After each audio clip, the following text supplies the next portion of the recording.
President Mark Turpin calls it, we punch above our weight. Okay, we're a little company that does big things. Well, that's why it's hard to copy off of a competitor or something. They don't understand all the little nuances that really went into those little pieces. Simplicity is not simple. It's harder to get parts out. It takes a lot longer. It takes a lot more effort, a lot more trial and error. So that it's easy to over-engineer something. Yes. In the food industry, they'll run certain products through with bigger openings. Then they'll go down to one millimeter for other things. So it's easy to change out. Question, how important do you think it is for a business like Duperon to have that R&D department and constantly innovating in today's industry? I think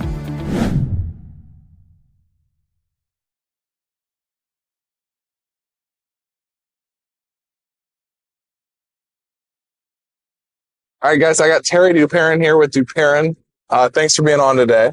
happy to be here. I wanted to talk about a couple things relating like wastewater influence screens, some of the important things people should look at. Like, what are some things you've considered and innovated in your designs over the years? In wastewater, what you need is flexibility in simple designs, because there are no two wastewater plants alike. Each one prevents a different problem. So we developed a product that is easy to retrofit. I can put more scrapers on. I can put different scrapers on. I can adjust to the site if unfortunately we misjudged that. Okay. Right. So we usually pretty good at interviewing and knowing what the site is. Getting your constraints really narrowed down. Yeah. And then you start kind of picking off some things maybe that have worked in the past and making it as simple as possible. Yeah. So everything about our equipment is boiled down to its simplest form. And how you do that is make one part do more. So the chain is a chain, it's lower sprocket, and it's part of its frame. So you get as many parts out as you can until you get a very simple operating machine that can readjust itself to unusual conditions. So for example, with no lower sprocket, I can climb out over things. If you drop a hard hat in there, it'll take it out without damaging the screen. When we put the machine in stormwater, we've had cows in them that'll take them out. A cow? Yeah, climb over top of them and take it out. So this, we only got about 18 inches of range in wastewater, but you don't get any cows in wastewater. No, that's fair. Yeah. So, when you're removing those parts, do you find sometimes, you find out the actual importance of a part when you're doing that removal process? Yeah. We have a really good R&D team now, but it takes a long time to get engineers tend to add parts. Okay. Yes. And if you've got 17 things packed up and rules and regulations out of the wazoo. In a very harsh environment, you got to get it simple. So the latest one we got now, everything we learned along the way, we designed into that. Yeah. So it does really well with stones or gravel comes down the bottom. It's designed for it. It has a screen that opens up. So you can now have a 1/4-inch screen where you otherwise maybe would have to have a 1-inch screen, because during the high flows you have to design for that, and this opens up automatically to a 1-inch screen. So you have a bypass that's still filtered at least 1 inch. So it gives the engineer a little security, because if he's wrong, we can accommodate. Okay. Yeah. So or if they increase the volume of debris coming in, we can accommodate. And so it's simplicity is not simple. It's harder to get parts out. It takes a lot longer. And it takes a lot more effort, a lot more trial and error. So that it's easy to over-engineer something. Yes. So the teeth on the scraper are alternated. So you got one tooth all the way through the screen to take stones out. But you have to have the next one coming up, short tooth, so that it can pop a stone out. Otherwise, the bars are too tight. Yeah. And you'll bend teeth. Doesn't bend teeth. It's all these little details that make it repeat every time. And that's why it's hard to copy off of a competitor or something. They don't understand all the little nuances that really went into those little pieces. The original flex rake was patent run out. Everybody copied it. So we come out with a a more advanced machine that we patented, and has a lot of features the other one didn't have, that we learned from trial and error through the years. So innovative. We designed it all in this one machine. So our IQ machine automatically deals with a lot of things that the other one would not. But the other one, they run 15 years, no parts. Because slow it down as slow as you can get it to run and still do the job, because it reduces wear. Oh, the speed, like, yeah, where, so you guys try to run them as slow as possible, kind of going through. We try and run them 24/7.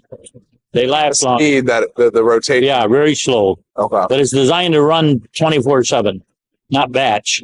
Yeah. And we found out we take a lot more debris out, because when you batch, you force debris through it when at high head differentials. And this, we just take it out as it comes in. Very slow, takes out. Very slow. Yeah.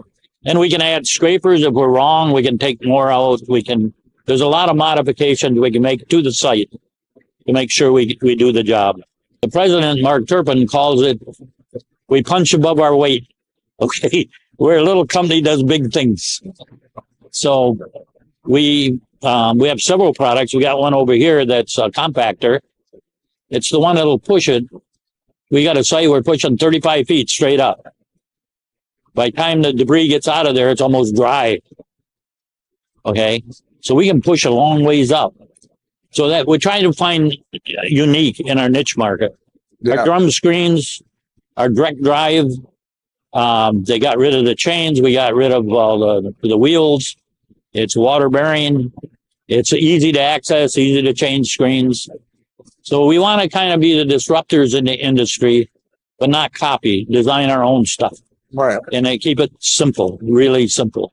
Simple, less parts to change out if you ever got to do some maintenance or. Yeah, I was looking at the drum screen over there. It looks pretty simple to take it out and actually clean behind some of those parts. Yeah, you can, and you can, in the food industry, they'll